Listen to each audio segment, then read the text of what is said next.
Ito na guys, pauwi na kami. Nakuha na namin yung free sample. I-unboxing natin to sa bahay. So ito na nga guys, ito na talaga. Ito yung na-request ko na na-upload na seller. Yes, ito na nga yun. Samahan nyo naman ako mag-unboxing. Unboxing natin to para makita natin lahat kung ano to. Tara, samahan nyo po ako. Ayan o. Nako. Kaya tara, i-open na natin to. Nang sabay-sabay na natin makita kung ano to. Yan, ito yung gunting o. Ito nga, bumili din kayo ng gunting. Ang talas na ito, nandyan din yan sa aking yellow basket. Yan, open na natin ha. Kasi excited na rin ako. Kayo, excited ba kayo? Ito na. So, very excited. Ito na, guys. Buti na matalas nitong gunting. Maganda pang gupit. Hindi ba, hindi na tayo pinahirapan? Wala, naka-plastic, tapos naka-karton. So, ito na. Hulaan nyo, ano to? Hulaan nyo. Diba, naka-box, medyo may kabigatan siya. Huwag na nga natin patagalin, dami ko pang sinasabi, dami ko pang kuda-kuda, no? Ito na nga, para baka mainis kayo. Mamaya unfollow nyo pa ako dahil binibitin ko kayo. So, ito na nga, guys. Ito na. Sa letra ng B. 10. B10. Ay, nako, baka i-unfollow nyo ako. Ito na po. Make sure mag-order din kayo neto, mag-check out din kayo neto sa akin, ha. Yan, ha. Support nyo naman ako. Kayo hindi nyo ako sinusupport. Doon kayo sa magaganda at saka gwapo. Asan yung gunting? Ala, nakita na nila, oh. Wala na, nakita na. Sige na nga, open na natin. Nakita na eh. So, lunch and meat siya!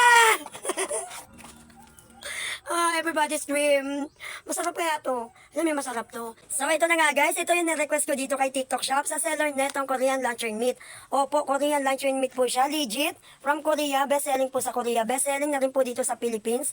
Ito nga po yung Korean luncheon meat na galante ang itsura, galante ang lasa. Pero sa presyo, hindi butas ang iyong bulsa. Buy one, take one, 170 po yan. 170, free shipping pa. Saan ka pa? Kaya lutuin na natin to. Yun yung asawa ko. Nagsisibak ng kahoy. Kasi kahoy lang ang gagamitin namin pangluto para mas lalong masarap. Mas lalong smoky ang lasa ng luncheon meat. Masarap na siya, pero lalong sasarap. Grabe, ang sarap po. Ay, ibig ko sabihin. Ayan yung asawa ko nagsisibak. So, ano na lang tayo, magbudol fight na lang tayo. Ay, magbubudol fight kami, ayan. Manguha kami ng daon ng saging. Sana yung asawa ko.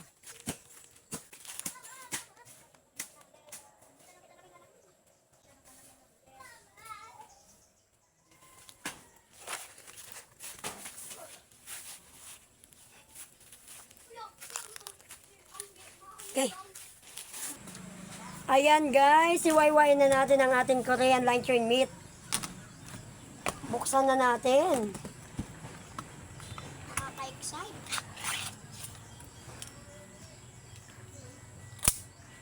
Ang bango niya. Bango. Mga ano rin to mga anak ko eh. Ayan, di ba? Lulutuin muna natin yan. Yaps. Maliliit lang para marami kasi marami tayo. Yap. Masarap kapag nagkapera ako, bibili ako nito para may pambahon kayo. Marami. Para may pambahon kayo. Siguro mga Para may iba naman yung ulam natin dito sa bundok, no? Mag-luncheon meat naman tayo. puri. Kuri natin yan. Ang maganda kasi dito hindi siya masyado maalat. Opo. Ano yan? Galing ano yan? Galing Korea. Korea. Kaya hindi maalat. Kaya Medyo yun. Yung nagkakain niya. Kaya yung Ito na para, excited si mama. syempre, magagabi na eh. Mama bilis. Ay, hapon na pala. Magagabi na. Alasin ko na. Maliwanag lang dito sa atin. Pero di Manila. Parang magkakaroon pa lang ni mama. Ito po. Mama pa lang. Ayan na! Lutuin na natin yan. Tara, doon na tayo sa lutuan. Yan, ano yung tabi mo yan? Hindi ko hugasan ko yan. Tara, lutuin na natin doon. Let's go!